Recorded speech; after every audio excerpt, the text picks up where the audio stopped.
everything's coming up, Connor. Yeah, you did our show, you did Met stuff, you did SNY, Jets pre and post, and now you're back here today. And then I assume, because by the way, God forbid the Jets go 30 seconds without making more headline news. It's ridiculous. Let's get right into it, Connor, because it's not enough that Rodgers throws the refs and Mike Williams under the bus in the post-game press conference, and you guys lose a tough game.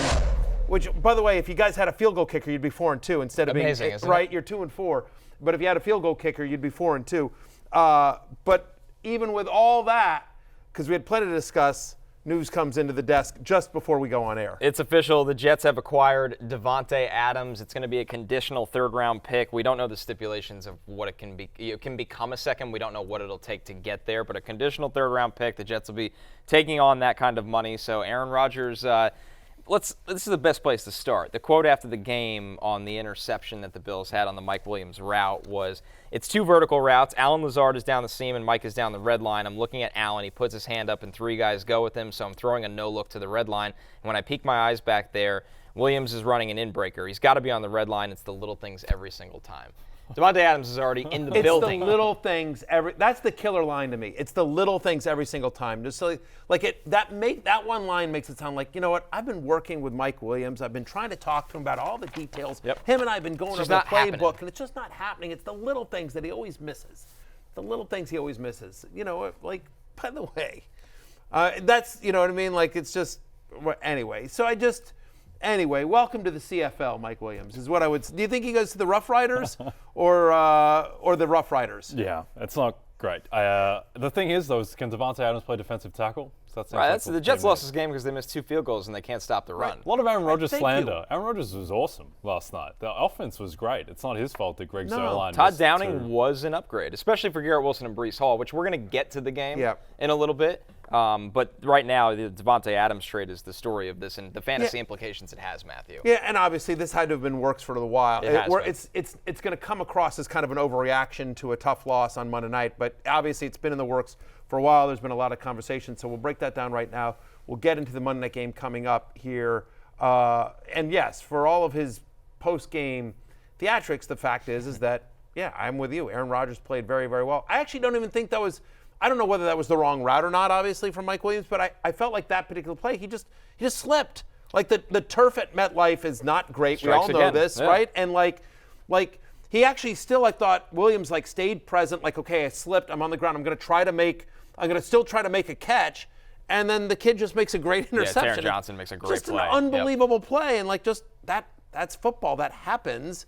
Anyway, whatever. We'll get to that. But why don't we break down what this trade means for the fantasy impact of everyone. For me, I'll start with Aaron Rodgers. It's good for him, right? He was already kind of a mid-tier QB2. He still doesn't really run that much, despite the fact that he cashed your quarterback rushing prop. I think he's somewhere on a weekly basis with everyone healthy and no teams on bye. He's generally in the QB 12 to 15 range. As we're going through the bye weeks, he's probably going to be closer to QB 12-ish in that range. High-end quarterback 2, low-end QB 1, because he still doesn't run. But now he's got Garrett Wilson, Davante Adams, and Breece Hall out of the backfield with, let's be clear, a better play caller. Yeah, that's right. Things looked really good for the Jets with Todd Downing in comparison to where they were with Nathaniel Hackett, their highest motion rate of the season. No surprise that led to more success. So I think, Jay, the combo, there's two things for me with Garrett Wilson specifically. One, he has the most targets in the NFL. That is obviously going to go down with Davante Adams. But something that we saw last night that now gets to continue with Davante Adams is he gets to play in the slot where he looks like a number one wide receiver. Yeah, absolutely. He seems to have really developed that rapport with Rodgers. Garrett Wilson could have had a lot more in this game too. He gets the touchdown, no fault of his own, but that gets knocked out of his hands. And I think this offense just overall seems to be humming a lot more. You mentioned the motion, Connor, which I think was a big thing and perhaps a sign that Rodgers is ceding some control of this offense because Rodgers doesn't like motion. He wants everything to be, he wants to set, he wants to be able to know exactly what he's looking at. He likes things static. Yeah. So the fact that change is good. Just the offense overall just looked to be in a much better state. And now Davante comes in. And I don't think this really changes much in terms of actions that you would make week to week in fantasy. You're still starting Garrett Wilson. You're going to start Davante Adams. You're going to start Breece Hall. I think the main thing is Allen Lazard after tonight was maybe looking like a viable flex guy week to week, and that probably isn't the case anymore if he's going to be the third guy. Tyler Conklin probably takes a bit of a hit as well. But now I think this becomes a much more clear and simplified offense for fantasy, where it's Brees, Davante, Garrett, and Aaron. I completely agree. I mean, Conklin comes down to like a low end, like barely top 20 tight end. Desperation stream right. tight end. And Lazard will still pop up with like 3 other touchdowns the rest of the year, but it'll be hard to predict when they're coming as well. But you see the 5 touchdowns there, right? Alan Lazard's actually been a very productive, fantasy wide receiver so far this year. But again, 1 touchdown came in junk time from Tyrod Taylor. 1 comes on the Hail Mary last night, right? It all feels fluky. Of the 5 touchdowns, I feel like only 1, maybe 2 were like legit in the motion of a normal offense. Yeah. And he dropped one against Minnesota that changed the game. Right. There's a reason they traded for Davante Adams. For sure, obviously. So I think that Lazard, but I think the point of, even though it was kind of like a lot of weird, fluky stuff, the fact is that Lazard, as we enter into week 7, is a top 20 fantasy wide receiver, just like Garrett Wilson is. So the point being that Aaron Rodgers in this offense, especially under the new play caller and Todd Downing, I think can support 2 mid-tier wide receiver 2s, which is what I think Wilson and Adams will ultimately settle in as. They're both, to your point, like there's not a really actionable item here because you're starting both guys, but if you were looking for trade value, that's where I would rank them. Yep. I would rank them both in the 10 to 20 range, probably in the 14 to 17 range, I think, going forward. Yep. I'd still take Garrett Wilson over Davante Adams, though. I agree, I too. just think the talent is just in a different Younger, level. This less stage of injury prone. Davante's age. Yeah, and they've been more creative with how they're using him. He's working out of the backfield. Like I said, he's playing the slot. It's just Garrett Wilson has been finally what we were hoping for the last 2 weeks when you drafted him with a first-round pick. It's been a long time since Adams and Rodgers have played together, and there's obviously going to be a tremendous amount of shorthand. Rodgers is huge for changing the call at the line of scrimmage. He loves the little hand signals and everything like that. The quick throws, and there'll be eye contact between him and Adams, and they'll know exactly. Both guys will know exactly what's going on, and so you won't see Rodgers in the postgame going like he should have turned in when he went out or whatever. Like it's not going to happen. But it's still so there'll be a real nice shorthand here, but he's still got to. First off, he's got to get healthy. Like, we don't know how serious this hamstring injury is. I think he's going to play. My guess is. From what I've he's heard, feeling a lot better. Yeah. Apparently, he was on a red eye. He's apparently in New Jersey as of this morning. Yeah, exactly. But there's still going to be at least somewhat of a learning curve, right? I will rank. Here's what I'll say here, and you tell me if you think I'm crazy. But when my rankings for Week 7 come out, Garrett Wilson will be ahead of Davante Adams in my weekly rankings. I'm with you all the way, for sure. I think it might stay that way the rest of the season, though people are going to overreact to this the other way. Yep, no, I agree. Little bit of movement in the Jets' futures odds after the Davante trade, but I think this is a trade that is much more about name value than perhaps actual impact towards winning going forward.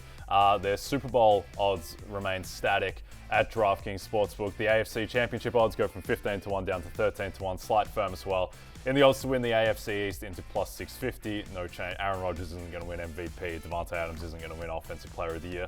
The Jets-Steelers line did move from Steelers 1.5 point favorites to Jets minus 1.5. I don't think that's so much about Davante Adams. I agree. I think that's mostly just that's an upgrade based on how the Jets offense performed in general last night and maybe just a bit of a latent movement there. So, look, I think that Davante, he clearly helps. It doesn't hurt to just add Davante Adams and not lose anything off your roster that's going to help you for this season, but their issues are more, I think, elsewhere, offensive line, defensive Yeah, I mean, line. that's honestly what they should have said is, tell you what, we'll pay. Apparently, they're not paying a dime of Davante Adams' salary. But if I was the Jets, I would have said, tell you what, we will pay all of Davante Adams' salary, but when you send him over, you got to bring Max Crosby and Daniel Carlson with him. Yes.